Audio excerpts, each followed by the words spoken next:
सबके अंदर भावना होती है कि भगवान या संत जनों के पास जाकर हमारी समस्याओं का समाधान हो, उनका अच्छा विचार है। पर पहली बात तो हमारे में सामर्थ्य नहीं है ऐसी, हम अपने में सामर्थ्य नहीं देखते कि हम किसी की कामनाएँ पूर्ण कर सकें। क्योंकि भगवद आश्रित हैं, प्रेम समुद्र करुणा निधान भगवान सबका मंगल करते हैं। उन्हीं के नाम का जप करो, उन्हीं के चरणों का आश्रय ले लो, तो तुम्हारी कोई भी कामना ऐसी नहीं है जो पूर्ण ना हो जाए। पर क्या है कि हम लोग पापाचरण नहीं छोड़ते।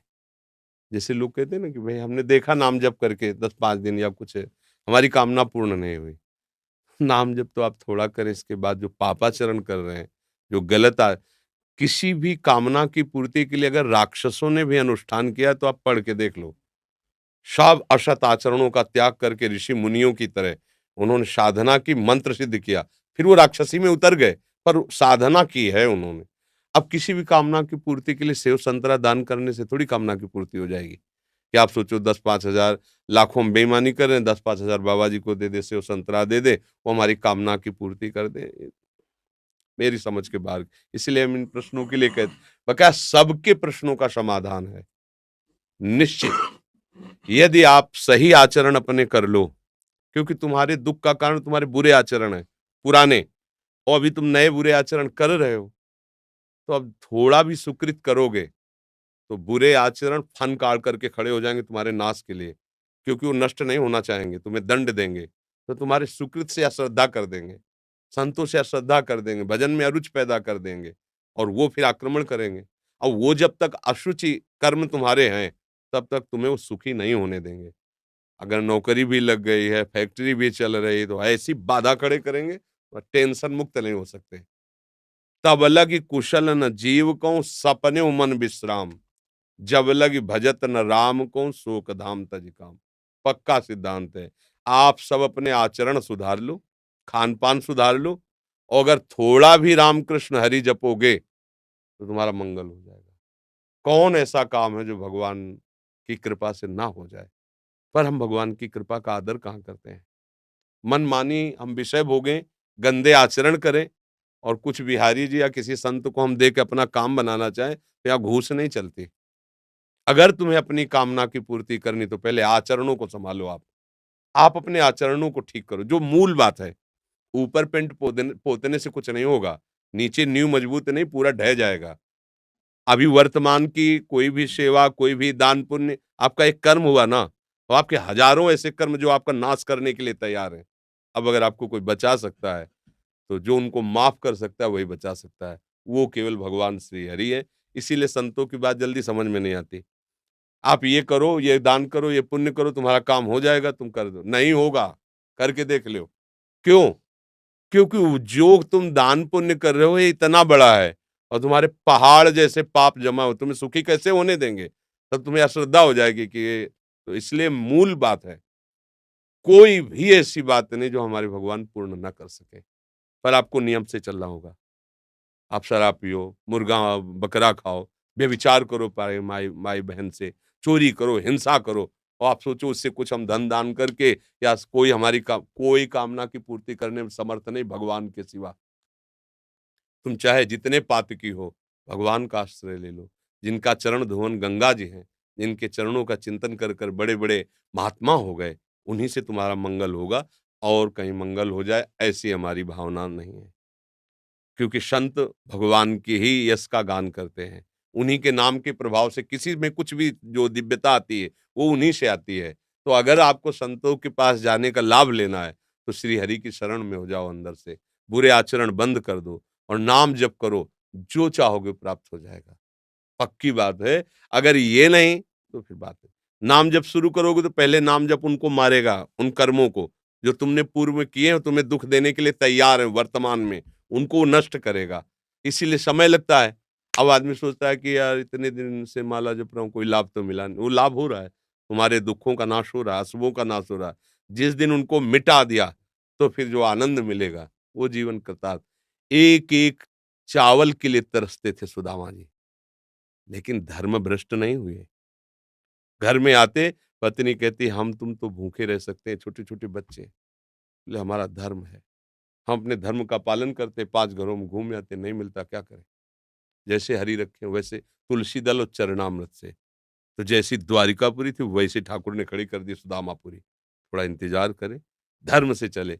पर हम तो धर्म से कहाँ चलते हैं? अगर हमको लगा कि 2 लाख का हमें फ़ायदा मिल जाएगा झूठ बोलने से या इसकी हिंसा करने से, हम चूकते नहीं हैं। अपने स्वार्थ के लिए बेचारे निर्बल पशुओं की हत्या कर दें। अब चाहो सुख कैसे हो सकता है? करो कुकर्म, पापाचरण करो, मनमानी आचरण करो, इसके बाद सुख चाहो ऐसा कैसे हो सकता है? बो बबूल और सोचो कि हमें आमरस मिल जाए, कैसे मिल जाएगा आमरस? तुमने बबूल बोया तो वही काटना पड़ेगा। अब वो नाटक में फँसे हुए हमारी वृत्तियाँ हैं तो हमको कोई बड़ा मतलब कैसे तुम्हें बताएँ? बिल्कुल उसको परिचय नहीं भगवान का और जाते हैं लोग, हमारा दुःख दूर कैसे हो? बोले तुम्हें एकांतिक तुम्हें बलि देनी पड़ेगी, तुम्हें ये करना पड़ेगा। अरे यार! कैसे कैसे पागल बना रहे हो? किसी की हत्या करके, किसी की हिंसा करके, किसी से व्यभिचार करके किसी का मंगल होने वाला है? खुद पता नहीं उसको मंगल किसे कहते हैं। एकमात्र अगर मंगल है तो भगवान के भजन में किसी का आशीर्वाद तुम्हें नहीं बचा सकता। हमारी बात पक्की मान लो। तुम्हारा आचरण ही तुम्हें बचाएगा। ये बार-बार हम तुम्हें कह रहे हैं। अगर तुम गलत करते हो तो तुम्हें कोई नहीं बचा सकता। और अगर तुम सही से चलते हो तो तुम्हें कोई नहीं मिटा सकता, कोई गिरा नहीं सकता क्योंकि भगवान वहीं देख रहे हैं जहाँ आप हो। आजकल हमारे लोगों की क्या बुद्धि है, हम तो खूब भोग भोगे मनमानी और ये साधु महात्मा जो भजन करते हैं ना, इनको कुछ दे देंगे बेचारे, वो भजन करके हमारा सबको सुधारते रहेंगे। ऐसा कभी हुआ है? कभी हो सकता है? नहीं हो सकता। अगर ऐसा कहीं है, वो नहीं है, जो होना चाहिए वो नहीं है। एक ही बात है, आप अपने को सुधार लीजिए, आप अपने आचरण पवित्र कीजिए और नाम जप कीजिए, सब ठीक हो जाएगा।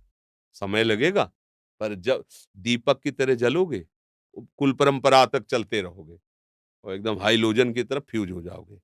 अधर्म क्या करता है? हाइलोजन की तरह अरे फटाफट गाड़ी आई, फटाफट रुपया पैसा और सब और फिर क्या हुआ? पूरा परिवार गाड़ी की चटनी बन गया। अरे बोले हो गया।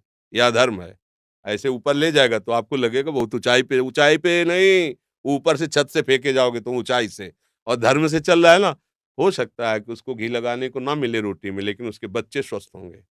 उसका परिवार शांत होगा, आनंद होगा, धीरे-धीरे वो बढ़ेगा। भजन कर रहा है, सत्य से चल रहा है, आज दुखी है, एक दिन वो सुखी हो जाएगा। अधर्म से चल रहा है, पापाचरण कर रहा है, आज वो बढ़िया-बढ़िया तुम्हें दिखाई दे रहा है, एक दिन मिट्टी में मिल जाएगा। अब ये बातें तो चुभने वाली हैं, तो ये बातें सबको पसंद नहीं आती हैं। कितना नाटक है? तुम करो पाप और तुम्हारे को सुख मिल जाए, कैसे हो सकता है भाई, कैसे हो सकता है? बस हम कुछ दे देंगे। अगर साधु तुमसे लेने के लिए चाह कर रहा है, तो तुमसे ज़्यादा गिरा हुआ तो वही बात है ना। तुम उसके दाता हुए, वो तुम्हारा भिखारी हुआ। केवल आचार्यों ने रोटी माँगने का आदेश किया है, विरक्त भाव से रोटी माँगकर पेट भर सकते हैं। ऐसे प्रभु की प्रेरणा से वो यहीं वही रखेगा जिसकी प्रभु प्रेरणा कर रहे हैं, अन्यथा यहाँ नहीं। तुम्हारी ताकत नहीं कि तुम निकाल के रख सको। प्रभु अगर रख दिया है और प्रभु की प्रेरणा नहीं हुई है, तो शाम तक उसको नष्ट कर दिया जाएगा। शाम तक उसे बिल्कुल नष्ट कर दिया जाए। कई बार हमने देखा प्रभु की लीला, कि ऐसा विधा फेंकवा दो, तुरंत फेंको, यमुना जी में जाकर तुरंत फेंको। हटाओ इसको, तुरंत यहाँ से हटाओ। भगवान के आश्रित होने पर ही काम बनेगा, पापाचरण करके ठगा नहीं जा सकता संत महात्माओं को, जो भगवत मार्ग के पथिक हैं। और अगर वो उनको ये है कि आपसे कुछ लेके, तो उनके पास है ही नहीं, कुछ क्या देंगे आपको। कभी भ्रमित मत हो, किसी के आशीर्वाद की इच्छा मत करो। ये बात तुम्हें अच्छी नहीं लगेगी पर हम बता रहे हैं। अगर आप सच्चे आचरण से चलोगे, नाम जप करोगे, सबकी कृपा आपके ऊपर होगी, आशीर्वाद माँगने की ज़रूरत नहीं। जहाँ पर कृपा राम की होई, तहाँ पर कृपा करे सब कोई। अब तुम करो गंदे आचरण, मनमानी, धर्म विरुद्ध आचरण और कोई तुम्हें बचा ले? बिल्कुल नहीं। संतों का उपहास किया, पेट में कढ़ाई बाँध करके, द्वारिकापुरी में, उन्हीं के परिवार में, भगवान के बच्चे। शाप दिया तुम्हारे कुल का नाश कर, भगवान ने बिल्कुल नहीं मिटाया। किया है उपवास तो भोगो। भगवान हैं, वो ऐसे जरा में 1 सेकंड में सब मिटा सकते थे। टाँग पे टाँग चढ़ाए आराम से देखते रहे सब मार-मार जाओ। जब वो अपने परिवार के आचरण का जब फल आया तो नहीं बचाया तो तुम्हें कैसे बचा लेंगे? तुम आचरण सही करो, तब तुम किसी से आशीर्वाद की ज़रूरत नहीं है। ये जो है ना, आज बाबा जी ने आशीर्वाद दे दिया हाँ, ये आशीर्वाद मान लो, हमारी बात मान लो, हरि के चरणारविंद का आश्रय ले लो। प्रणत कामदम पद्मजार्चितम धरणि मंडनम ध्येयमापदि। जिनके चरण चिंतन करने वालों के लिए कल्पतरु के समान है। आप हरि चरणों का चिंतन कीजिए। हरि स्मृति सर्व विपद विमोक्षणम। कोई विपत्ति तुम्हें परास्त नहीं कर सकती। आएगी, परास्त नहीं कर पाएगी। हरि चरणों का चिंतन, जिनकी लक्ष्मी जी स्वयं हर समय पूजा करते हैं, वो चरण है। और उन चरणों का आप चिंतन करोगे तो लक्ष्मी कमी रहेगी क्या? पर हम भगवान से नहीं, हम अधर्म से सुख चाहते हैं, इसीलिए हमारी दुर्दशा हो रही। तो किसी की भी नौकरी है, फैक्ट्री है, बीमारी है, ये जो कुछ भी है, सब भगवान की सृष्टि का है। आप उन मालिक की तरफ दृष्टि करो, उनके सन्मुख हो, उनसे प्रार्थना करो। वो बच्चों से कुछ लेने की जरूरत नहीं होती पिता को, बस जरूरत होती है कि वो पिता का अनन्य बना रहे। प्रभु कहते हैं अनन्य, मेरे अनन्य हो जाओ, सब काम बन जाएगा। तो इसीलिए हम कहते हैं कि अब जैसे अब हम क्या करें, तुम्हारी नौकरी नहीं लगती तो हम क्या करें? अगर हमारी नौकरी में निष्ठा होती तो हम भी नौकरी करते, बाबा जी ना बनते। अब किसी का ब्याह नहीं हो रहा, किसी को बच्चा नहीं, ये संसार के तो खेल है। अब इसके लिए हमारे पास तो एक ही उपाय है, हरिशरणम हरिशरणम। वो तुम करोगे नहीं। तुम्हें चाहिए यही जंतुर मंतुर, यही घोड़े की नाल की अंगूठी और न जाने किसके नाखून, क्या क्या सब नौटंकी चाहिए तुम्हें। और वो कुछ चनई कुछ लय ओला, एकमात्र हरि स्मरण।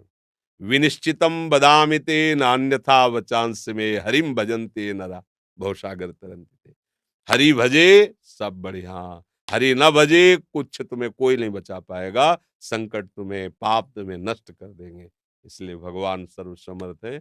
हमारी प्रार्थना मानो, मन लगे ना लगे। दवाई जैसे हमारा स्वाद बिगाड़ देती है, हमें अच्छा नहीं लगता, पर हम दवा खाते हैं रोग निवृत्ति के लिए। ऐसे ही तुम्हारा मन लगे ना लगे, आप बोलो राधा राधा, बोलो हरि हरि, बोलो, आपका मंगल हो जाएगा। ये आपको बचा लेगा, ये नाम आपको मंगल कर देगा। अब नाम न जप करो तो कैसे? फिर और कोई उपाय नहीं।